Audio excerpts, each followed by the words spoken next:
Assalamualaikum warahmatullahi wabarakatuh. Perkenalkan, nama saya Mehvi Mahfatul Jana.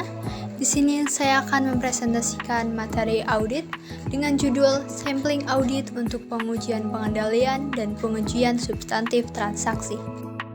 Pembahasan yang pertama tentang sampel representatif. Suatu sampel representatif adalah sampel yang memiliki karakteristik yang hampir sama dengan karakteristik populasi.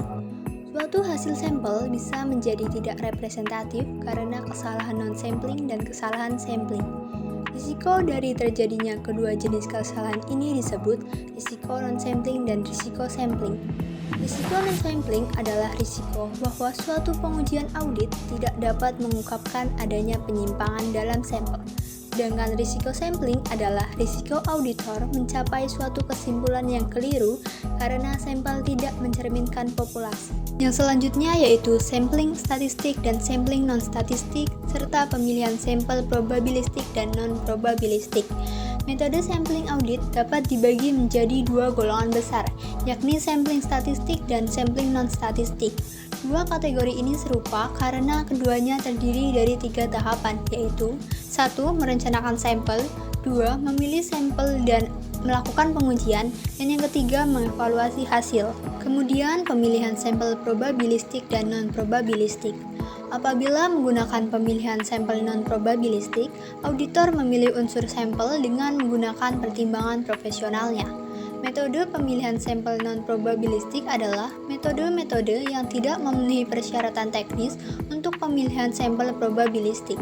Karena metode-metode tersebut tidak didasarkan pada probabilitas matematika, sehingga keterwakilan sampel menjadi sulit untuk ditentukan.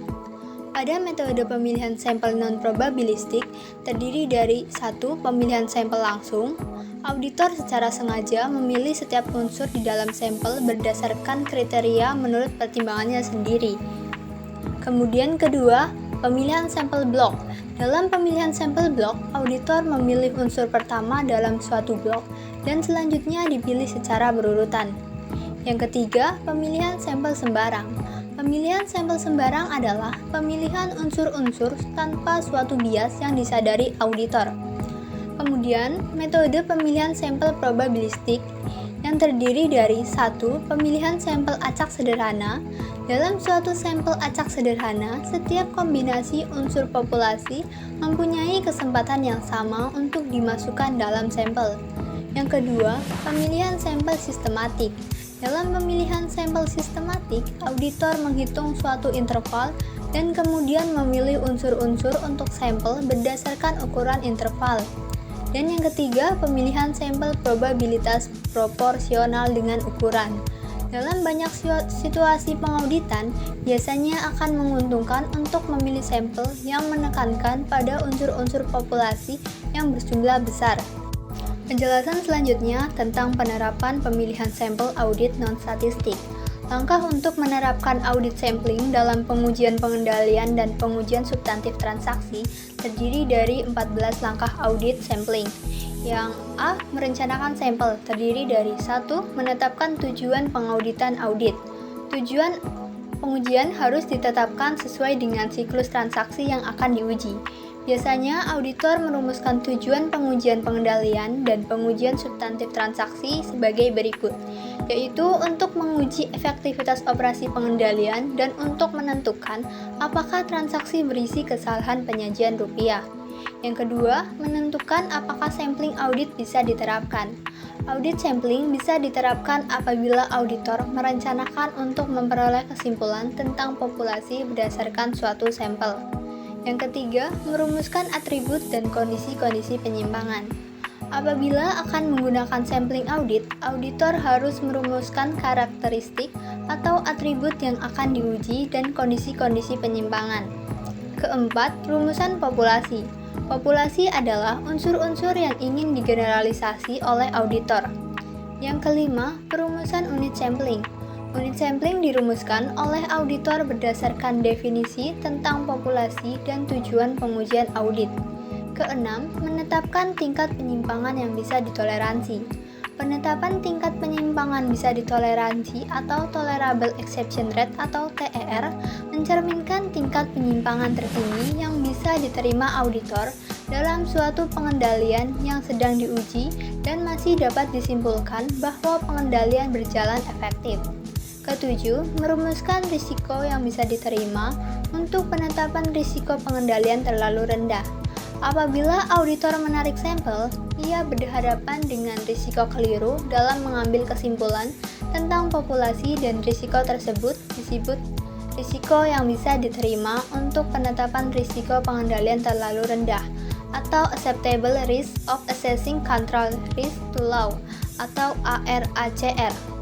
Kemudian kedelapan, menaksir tingkat penyimpangan populasi. Auditor harus menaksir di muka tingkat penyimpangan populasi atau Estimate Population Exception Rate atau EPER untuk merencanakan ukuran sampel yang tepat. 9. Menentukan ukuran sampel awal. Ada 4 faktor yang menentukan ukuran sampel awal untuk sampling audit, yaitu ukuran populasi, TER, ARACR, dan EPER. Langkah selanjutnya dalam penerapan pemilihan sampel audit non-statistik adalah memilih sampel dan melaksanakan prosedur audit. Memilih sampel. Setelah auditor menentukan ukuran sampel awal untuk penerapan sampling audit, auditor harus memilih unsur-unsur dalam populasi yang akan diikutsertakan dalam sampel. Kemudian dalam melaksanakan prosedur audit, auditor melaksanakan prosedur audit dengan memeriksa unsur-unsur dalam sampel untuk menentukan apakah unsur tersebut konsisten dengan definisi dari atribut dan dengan mencatat semua penyimpangan yang ditemukan dalam suatu daftar hasil. Tahapan yang terakhir yaitu mengevaluasi hasil, yang terdiri dari generalisasi dari sampel ke populasi. Tingkat penyimpangan sampel atau Sample Exception Rate atau SER dapat dengan mudah dihitung dari hasil sampel sesungguhnya. SER sama dengan jumlah penyimpangan sesungguhnya dibagi dengan ukuran sampel sesungguhnya. Kemudian, menganalisis penyimpangan. Auditor harus menganalisis penyimpangan individual untuk menentukan titik lemah dalam pengendalian intern yang memungkinkan terjadi penyimpangan. Yang terakhir, memutuskan akseptabilitas populasi. Berdasarkan hasil dari generalisasi dan evaluasi, auditor harus mengikuti salah satu dari 4 tindakan berikut. Yang A. Merevisi TER atau ARACR. Yang B. Memperbesar ukuran sampel. C. Merevisi penetapan risiko pengendalian. Atau D. Berkomunikasi dengan komite audit atau manajemen. Selanjutnya, pendokumentasian yang memadai. Auditor harus menyimpan catatan yang memadai tentang prosedur-prosedur yang telah dilakukan, metode yang telah digunakan dalam memilih sampel dan pelaksanaan pengujian, hasil yang diperoleh dari pengujian, dan kesimpulan yang dicapai. Dokumentasi diperlukan baik untuk sampling statistik maupun non-statistik untuk mengevaluasi hasil dari semua pengujian dan untuk mempertanggungjawabkan pelaksanaan audit jika diperlukan. Sampling audit statistik. Metode sampling statistik yang paling umum digunakan untuk pengujian pengendalian dan pengujian substantif transaksi adalah sampling atribut. Penerapan sampling atribut untuk pengujian pengendalian dan pengujian substantif transaksi lebih banyak persamaannya dengan sampling non-statistik. Kemudian ada distribusi sampling. Distribusi sampling adalah frekuensi distribusi hasil dari seluruh sampel yang mungkin dari suatu ukuran tertentu yang bisa dicapai dari suatu populasi yang berisi sejumlah karakteristik spesifik. Distribusi sampling memungkinkan auditor untuk membuat pernyataan probabilitas tentang kemungkinan keterwakilan setiap sampel yang ada dalam distribusi. Selanjutnya, penerapan sampling atribut. Sama seperti penerapan sampling non-statistik, langkah pada penerapan sampling atribut pada tahapan merencanakan sampel juga terdiri dari 1. Menetapkan tujuan pengujian audit. 2. Memastikan apakah sampling audit bisa diterapkan. 3. Merumuskan atribut dan kondisi penyimpangan. 4. Merumuskan populasi. 5. Merumuskan unit sampling. 6. Merumuskan tingkat penyimpangan bisa ditoleransi. 7. Menetapkan risiko bisa diterima untuk penetapan risiko pengendalian terlalu rendah. 8. Menaksir tingkat penyimpangan populasi. Dan yang ke-9, menentukan ukuran sampel awal. Selanjutnya, tahapan memilih sampel dan melaksanakan prosedur audit. Langkah 10, memilih sampel. Berbeda dengan metode non-statistik, pemilihan sampel pada metode statistik harus menggunakan metode probabilistik. Untuk sampling atribut, bisa digunakan metode sampling acak sederhana atau metode sistematik. 11. Melaksanakan prosedur audit. Sama, baik untuk sampling atribut maupun untuk sampling non-statistik. Langkah terakhir, generalisasi dari sampel ke populasi. Untuk sampling atribut, auditor menghitung batas presisi atas pada suatu ARACR tertentu dengan menggunakan program komputer khusus atau menggunakan tabel yang dibangun dari formula statistika. Yang terakhir adalah kebutuhan akan pertimbangan profesional. Salah satu kritik terhadap pemakaian sampling statistik adalah bahwa metode statistik telah mengurangi penggunaan pertimbangan profesional auditor. Perbandingan tentang 14 tahapan yang dibahas pada bab ini untuk sampling non-statistik dan sampling atribut menunjukkan bahwa kritik tersebut tidak sepenuhnya benar.